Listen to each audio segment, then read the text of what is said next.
Match day 16th of the Sofapaka Premier League.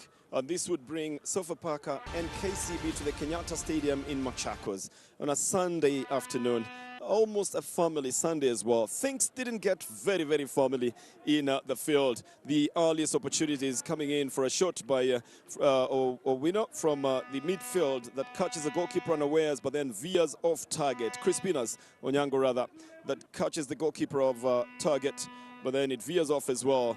And as Mr. Dikumana continued to try and get to stop these sides, this one's cleared off the line by Sofapaka.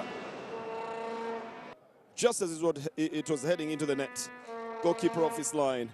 Then Musa Omar does a little bit of the work, and ultimately the big clearance comes off, sending it away from what would have been a goal for the KCB side. They were the ones who were quick on the blocks, and they were the ones who were causing the opportunities as well.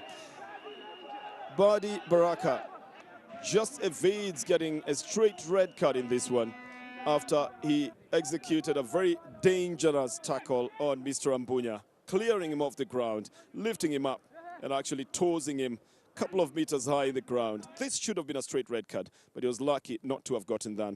The KCB side then, for some reason, almost lost concentration there. A shot came in powerfully from Sofapaka's Willis Ouma, but this was easily seen by the goalkeeper Adisa, who then picked it up and started the build-up for this side. So halftime scores 0-0. Coming back into the second half, there was a little bit of urgency in the way the game was being played here, but this header is from a KCB defender, goes in the wrong direction. Adisa pushes it off the bar for a corner. This would have been for Sofapaka. For a couple of minutes, they looked the more dangerous side, they looked the more urgent of the sides, and they looked the more likely to score. Until then, Mr. Franco Una made changes that made the KCB side the more dangerous one. Omondi was expected to just touch this one for the net. He stays a little bit too far. He's marked by two people, and he misses it from that shot that came in from the right side. That would signal the fact that KCB were going to be dangerous. And of course it would worry even the president of Sofapaka, Eli Kalekwa. Michael Oduor is brought in for the Sofapaka side and executes a shot that is parried off by the goalkeeper. After having been left free. The free kick by KCB, delivered by Nganga and Kisiavuki here, is not looking in the right direction. He's not heading in the right direction either. I think he's caught in between two minds, wanting to head the ball into the net and also trying to make sure that he's not offside. Ultimately, he didn't push it there. Goalkeeper again off his line. And this would have been the game changer here.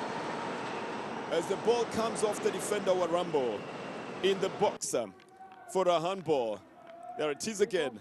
And all the questions on whether his hand was in the natural position don't count here, as now Kasumba catches the goalkeeper unawares with a quick punch on the left side of the goalkeeper, pushes the ball into the net.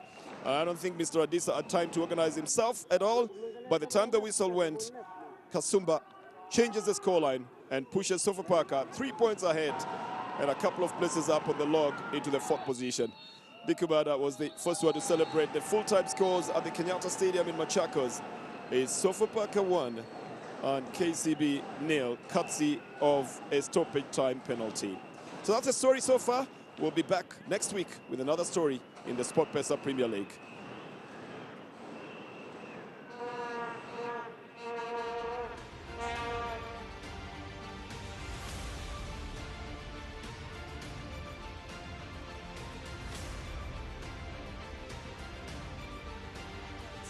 At the Kenyatta Stadium in Machakos, and I think I could have had a premonition about what will happen.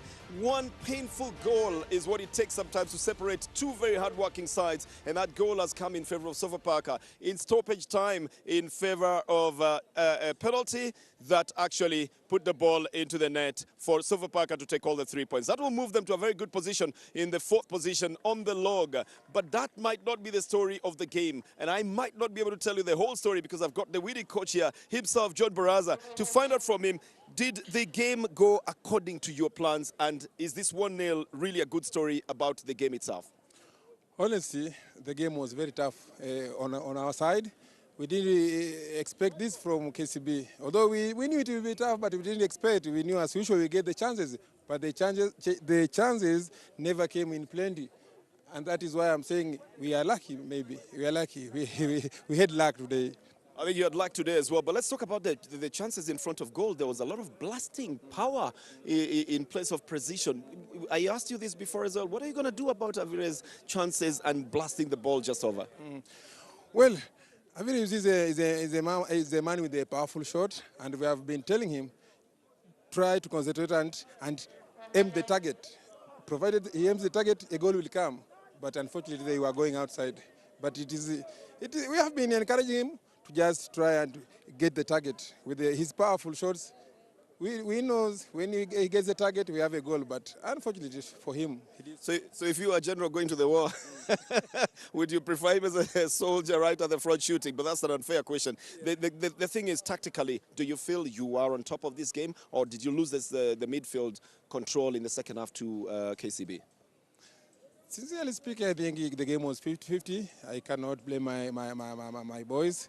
What I can say is just to say congrats to KCB, because they had a good game. They were just unlucky today also. Yeah. Thank you very much, Coach, and good luck to you. Sasa, Baba. Sasa. Coach John Baraza, he admits luck was on their side today. It wasn't really their day for winning. He feels like it was a 50-50 game. We feel like KCB had a good control on top of that. But the coach is here as well, the assistant coach, if you'd like to call him, Sami Pamzo Molo. Sami, in your opinion, the game today, was it in your favor, especially in the second half? What happened? Well, let me tell you, we had a very, very good game, more especially in the second half. And you know, football, there are two things that determine winning or losing. I think we didn't have that luck today because, you see, when you score in the last moment of the game, it's always difficult for the team to come back because it was crashing at that particular time. Because we were really pushing, we were really trying to push, yeah? But unfortunately, we didn't utilize our chance. I remember that Daddy had a ball on our right side, and very good cross. Unfortunately, Victor didn't use that good pass. And it turned to be unlucky side on us. You're right, you didn't turn in the chances that you had, but overall, do you feel you controlled this game? Yeah, we played a very good game from the start, and I felt that tactically we were more superior in terms of maybe when we were not having that possession, we defended well without the ball. Then, of course, going forward, I think we were really, really comfortable going forward. The only thing is that we didn't have the right combination up front that could have maybe made problems for Sofapaka defense.